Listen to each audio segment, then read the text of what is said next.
Hello, everyone. Welcome back to Film TV. This week, we're going to tackle a very important question. Why is cinema no longer what it used to be? We all remember the golden age of cinema, when The Lord of the Rings, The Matrix, and Pirates of the Caribbean were being released. A film like The Lord of the Rings had a total budget of around $280 million across all three movies, and yet grossed over $3 billion worldwide. But today, films are being made with budgets close to $300 million that never stay in our memories. This comparison shows us that in the past, even with smaller budgets, they delivered incredible quality. But today, massive budgets can't recreate the same magic. Another question that comes to mind is, why is Gladiator 2, despite being built on the same structure and theme as the original, less impactful in terms of story depth? Even though the newer version can take advantage of better technology, its narrative feels weaker. Many of you probably can't even recall what actually happened in the sequel storyline. We can all more or less agree that this trend started after 2010, when cinema gradually began to change its course. And in this video, we're going to carefully explore history to see whether it's really cinema that has changed so much, or maybe we ourselves are no longer the same audience we used to be.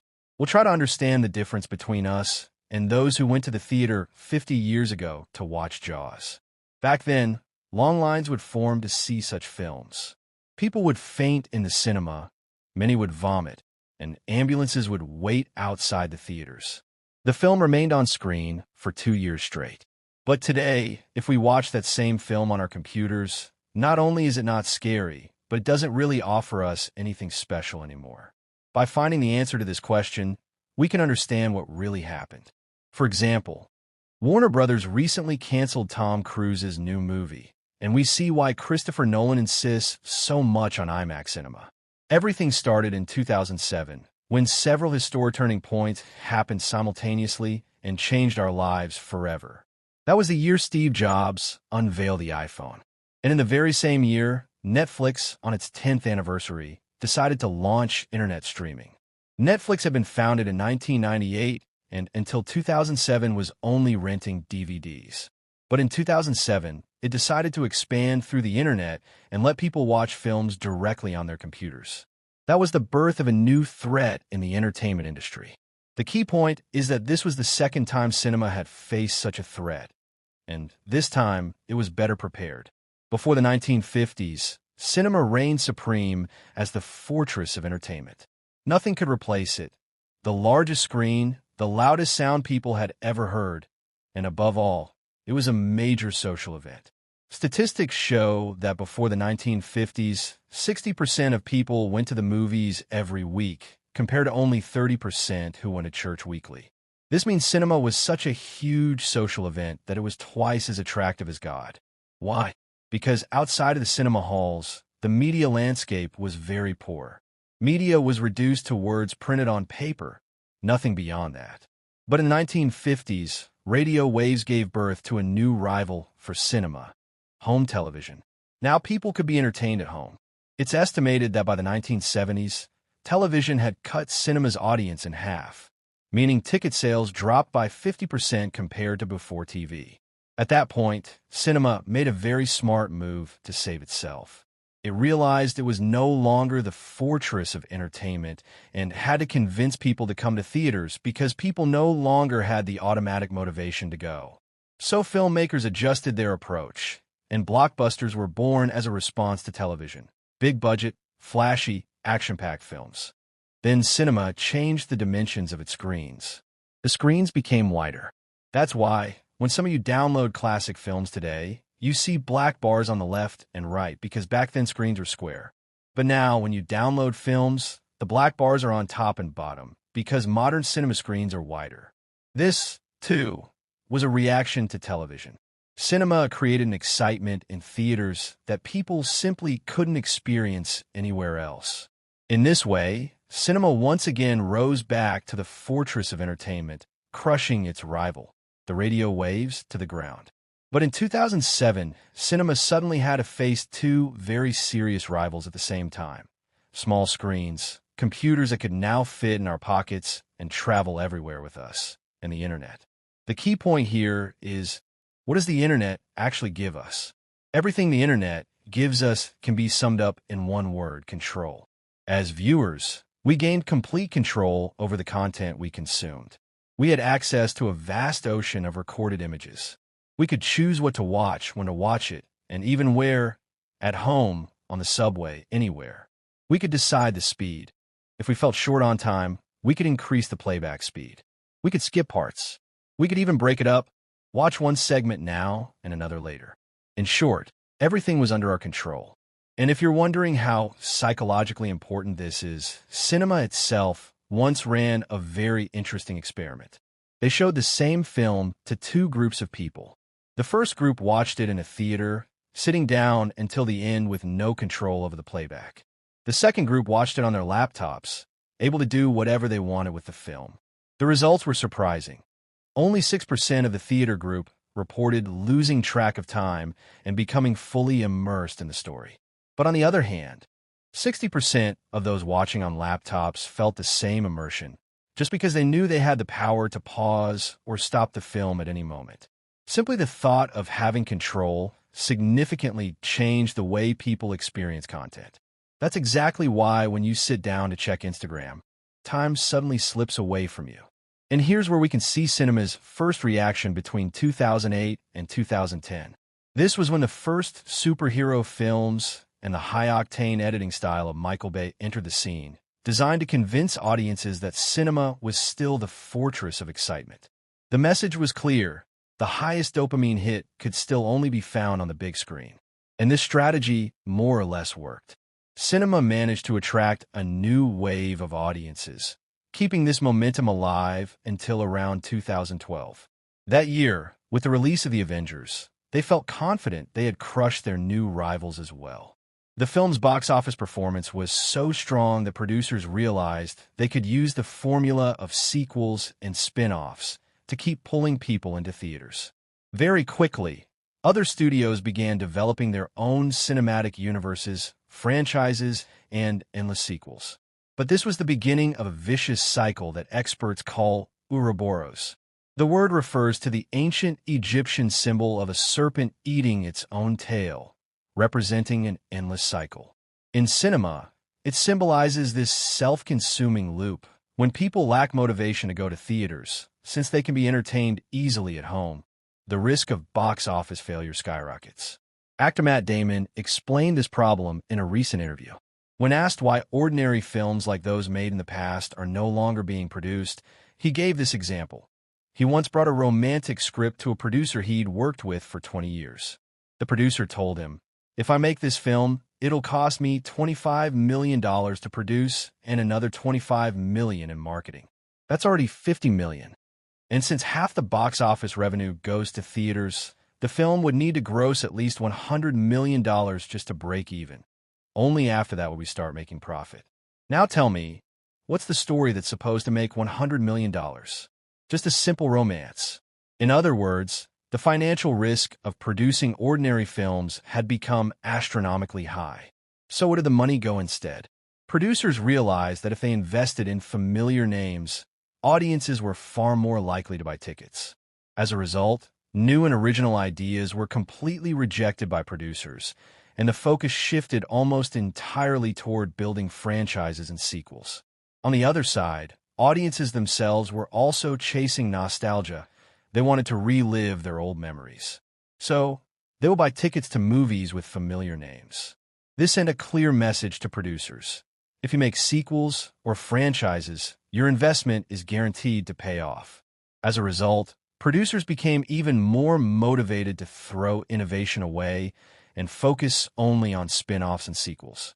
Cinema turned into a copy machine, endlessly duplicating itself.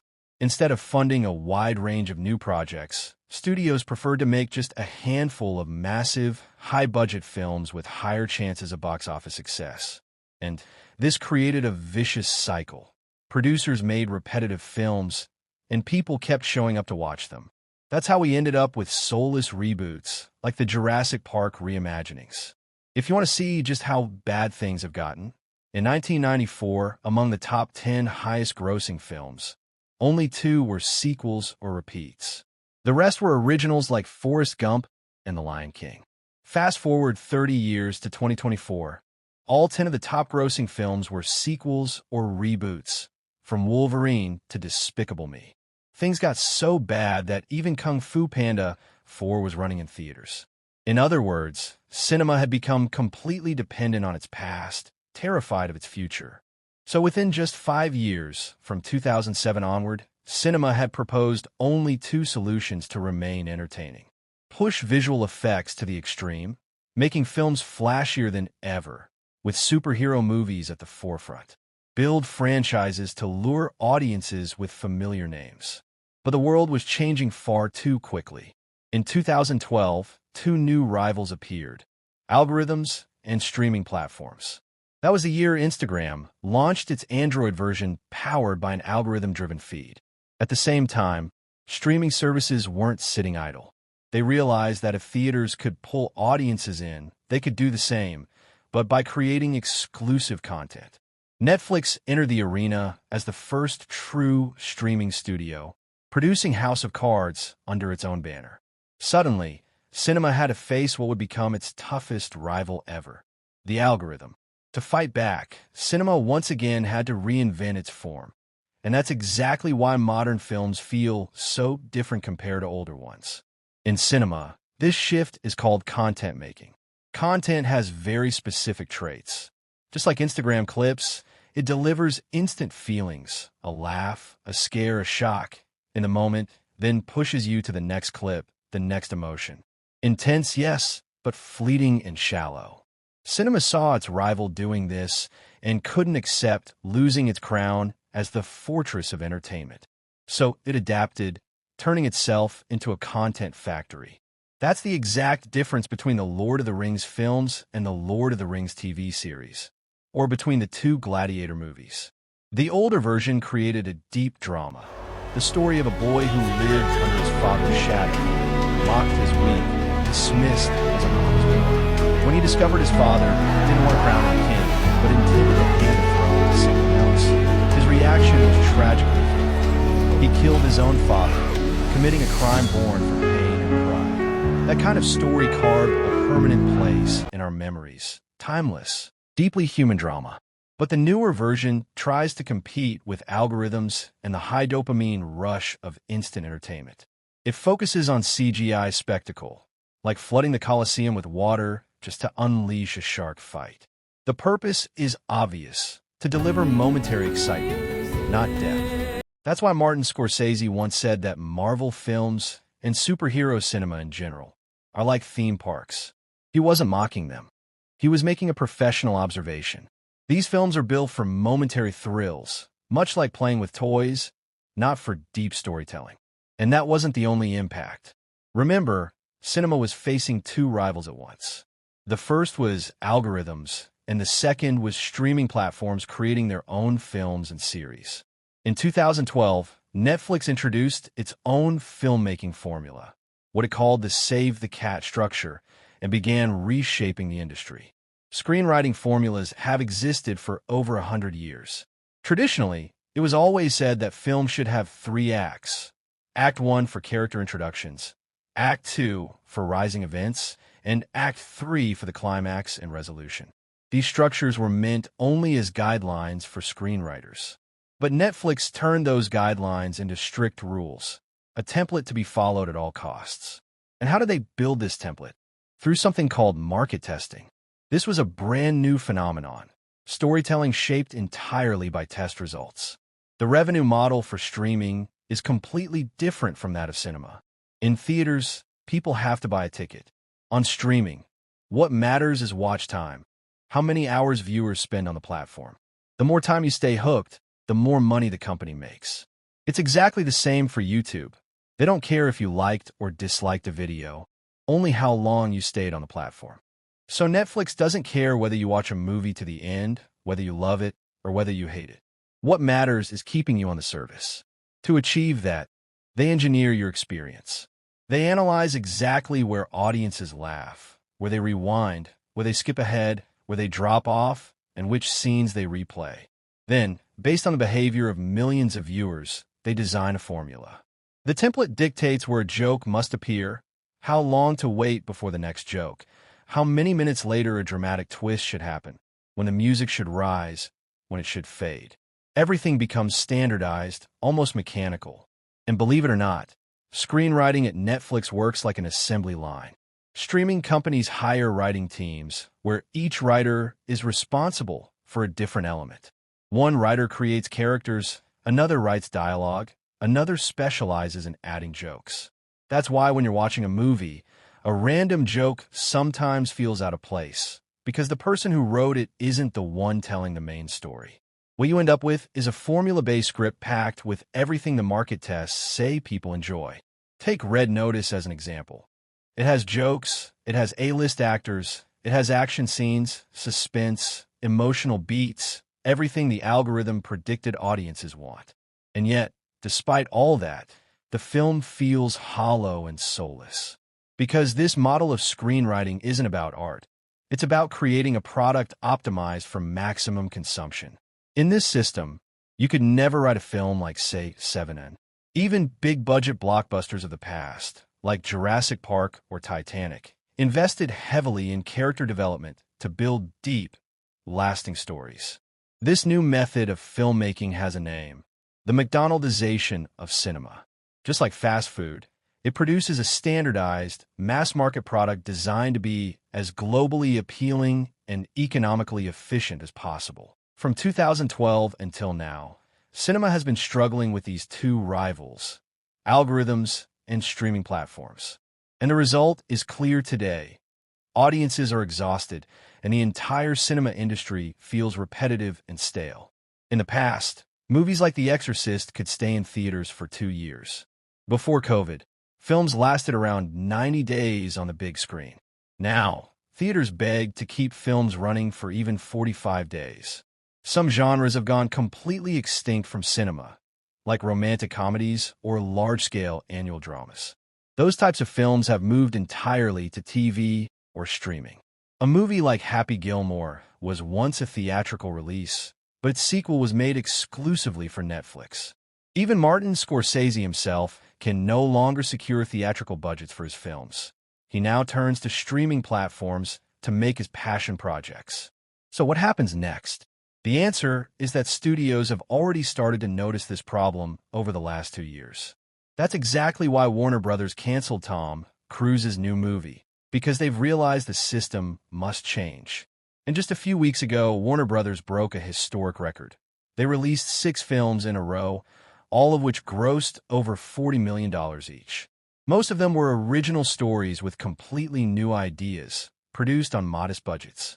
What has happened is that the real answer to the question of what the future looks like is this: cinema has finally realized that it no longer sits at the peak of emotional stimulation. It has lost its crown as the ultimate form of entertainment and must come to terms with that reality. Because in the end, cinema is just one part of the vast ecosystem of media. Media is humanity's nourishment, and it has existed in many forms for centuries: the printing press, radio waves, and the movie screen. Each of these is simply a tool. For a long time, cinema was the tool that could give people experiences they couldn't find anywhere else. That's why its cultural impact was so deep. But today, cinema is no longer at the top of the entertainment pyramid, and it must accept that fact. The true dominant medium now is the algorithm, something that can stimulate emotions with a frequency and intensity that cinema can never match. The raw terror of The Exorcist pales in comparison to the constant emotional jolts of social media. Algorithms have reshaped us. They spark microbursts of emotion, curiosity, surprise, excitement, every few seconds. That instant anticipation you feel when scrolling from one post to the next is more addictive than any cinematic buildup. Cinema simply cannot compete with that. This is why cinema no longer feels the same as it once did, because we ourselves have changed. We are harder to move, harder to surprise, harder to immerse. What we've experienced between 2010 and 2025 is essentially cinema's denial phase. For 15 years, cinema tried to deny that it was no longer on top. It threw everything at the wall: dazzling effects, content making instead of real filmmaking, endless sequels and reboots, all in an attempt to reclaim the crown. The result was the soulless, repetitive films we see today. But now, slowly, studios are waking up to reality. They no longer deny it. They've realized cinema has found a new role. Today, people go to theaters not for the most exciting, cutting-edge thrill ride, but to escape the relentless noise of the media ecosystem. In the 1970s, audiences went to theaters to experience the most epic adventure they could possibly see in 2 hours. In 2025, audiences go to theaters to get away from overstimulation, to sit still, surrender control, and lose themselves in a story for 2 hours. That act of letting go is now cinema's unique offering. This doesn't mean cinema is dying. Cinema will survive, but in a different form. And once it fully accepts its new role, it may even rise again to a new golden age. The key is this. Of course, the world continues to change rapidly. Even if cinema adapts, another competitor is already rising: artificial intelligence. In the near future, AI will allow small teams, even just 4 or 5 people in a home studio, to produce full-length films or TV series. Imagine the impact that will have on the entire entertainment industry. But that's a subject I'll explore in a separate video dedicated to AI and cinema. That wraps up this week's video. If you enjoyed it, make sure to leave a like, and if you love this kind of content, subscribe so you don't miss what's coming next. Until the next video, take care.